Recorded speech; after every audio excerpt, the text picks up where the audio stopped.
America, the land of the free and home of the brave. Imagine a brand new United States, fresh out of beating Britain in the Revolutionary War. A diverse place full of potential. But this potential needed to be molded into action. That action would start with a group of men sitting in a room creating a single document that would set the United States apart from the rest of the world for eternity. That document was the United States Constitution, containing 10 original amendments called the Bill of Rights. These amendments would become the backbone of this brand new country, and there will never be another political document like it. The Bill of Rights set itself apart from other documents right from the beginning because it established inherent rights and freedoms that belong to every man or woman, child, anyone that lived in America. This document alone would set America up to be the land of the free and home of the brave since the very beginning.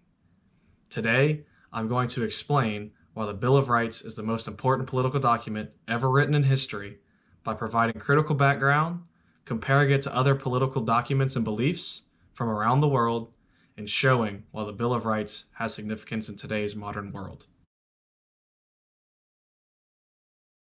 According to White House archives, the United States Constitution was ratified on March 9, 1789, and with it, the Bill of Rights.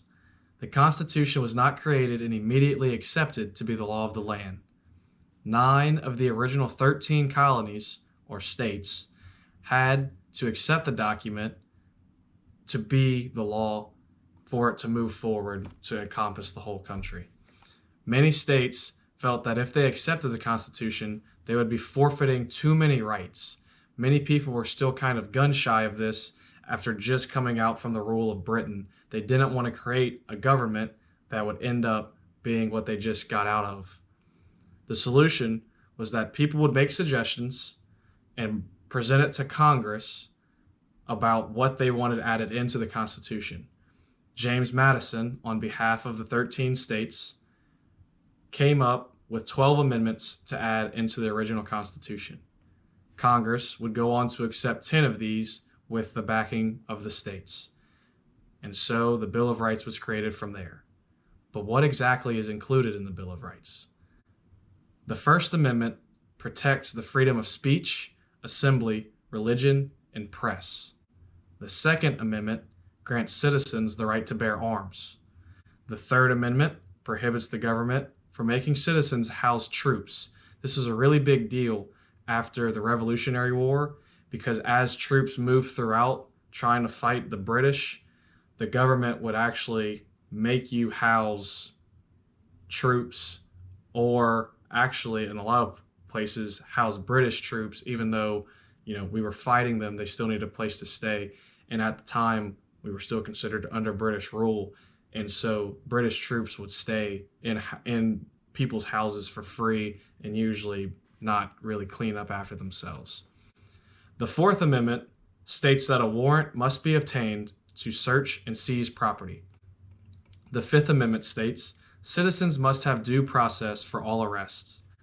The Sixth Amendment states that the accused be brought forth to trial by jury and be told of the crimes they have committed or are accused of being committed, and have the right to representation.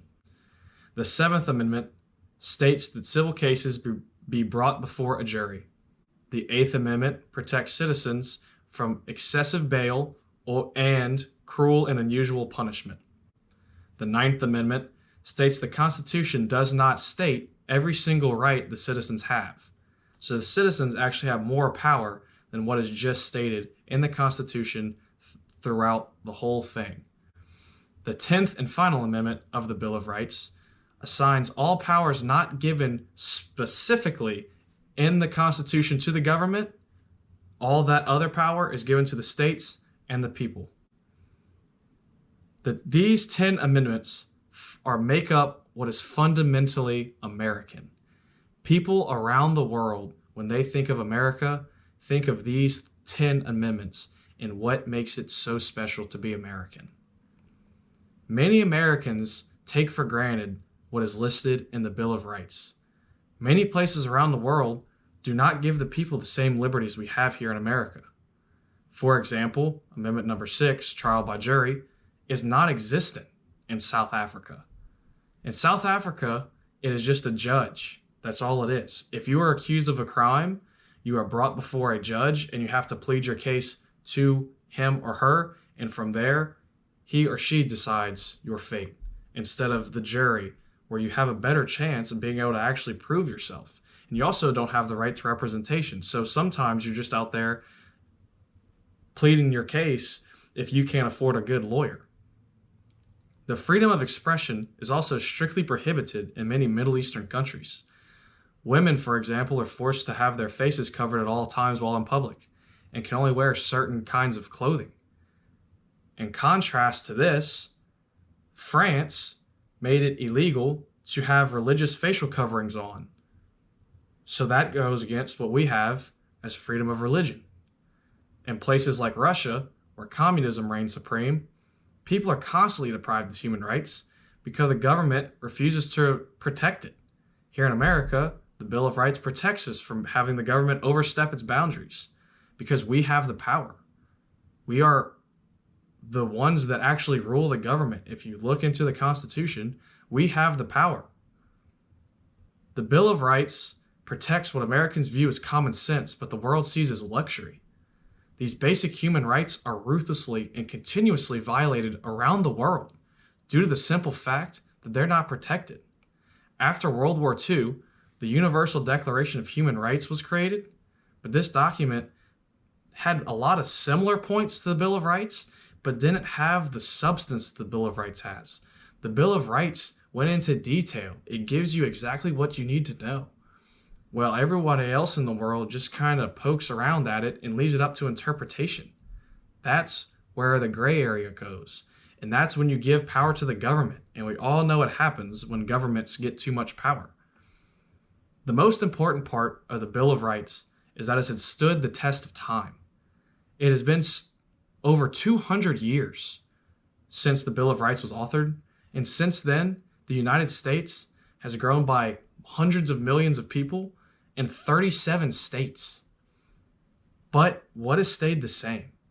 The inherent and inalienable rights that are stated in the Bill of Rights. Because of this document, we're able to continue to do what we want. Look around at the state of the country, the marches, the protests, the call to action. Would any of this be possible without the Bill of Rights? The simple answer is no, it wouldn't, because in many places in the world, you would be arrested, thrown in jail, or sometimes never seen again because you would speak out against the government. But the Bill of Rights here in America protects us. We're able to do these things. We're able to have our voice heard. Nobody else can do that. The United States has been a beacon of hope and freedom for generations all around the world. And that's all thanks to the Bill of Rights. People have fled from religious persecution or their property being taken by the government to the safe haven that is America. We're able to protect our families and properties from the dangers of the outside. We're able to keep the government in check by using our voice. All of these rights are written down in the Bill of Rights. It is the most important document ever. In an ever-changing world that is constantly bringing new threats to our doorstep, it's nice to have the one constant that is the Bill of Rights. And it doesn't falter. Those rights will not change. It has stood the test of time and continues to be a beacon of hope and freedom. Does America have its flaws? Of course it does. Everywhere does. But there's a reason that people say, oh, I'm going to leave this country because of X reason or Y reason. Stay. It's because they know if they leave, they are not protected by the same freedoms that we have here. So go out. Read the Bill of Rights. Understand what is given to you in this country. Understand the freedoms we have. Second, go out and use your rights. Explore what's out there. Have the freedoms you use. Use them. Go out. Have your voice heard. And third, I want each of you to look around and understand that we are a very diverse world and country. And we all might differ a little bit in what we view, but at the end of the day, we're all American. And the Bill of Rights all unites us as one. We all have the same inalienable rights. Understand that. The Bill of Rights is the most important document ever written because it's not political. It's the complete opposite. It's the most human document you can have. Nowhere else in the world can you find a document that protects you and me as well as the Bill of Rights. Thank you for watching.